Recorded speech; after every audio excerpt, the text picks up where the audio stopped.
আমরা নামাজের নিয়ত করে নেব। ঈদুল ফিতরের 2 রাকাত ওয়াজিব নামাজ 6 তাকবীরের সাথে ইমামের সঙ্গে আদায় করতেছি। আল্লাহু আকবার।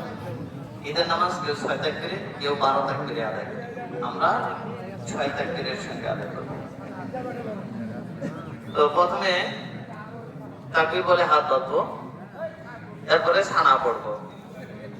ছানা পড়া হয়ে গেলে যে অতিরিক্ত 6 তাকবীরের প্রথম রাকাতের 3 তাকবীর, আল্লাহু আকবার, হাত ছেড়ে দেব, আবার আল্লাহু আকবার, হাত ছেড়ে দেওয়া থাকবে, আল্লাহু আকবার, দ্বিতীয়বার হাত বাঁধবো। এরপরে সূরা কেরাত হবে। প্রথম রাকাত শেষ হয়ে যাবে, দ্বিতীয় রাকাতে উঠে সূরা কেরাত হবে। সূরা কেরাতের পরে আবার ওই অতিরিক্ত 3 তাকবীর, আল্লাহু আকবার, 3 বারে হাত ছাড়ে দেওয়া থাকবে। এরপরে রুকু হবে, সিজদা হবে। এভাবে আমরা নামাজ সম্পন্ন করব। এখন মোটামুটি সবাই চলে এসেছে।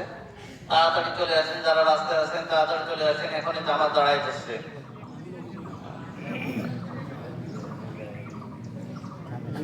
এখন আমরা সবাই দাঁড়ায় যাই।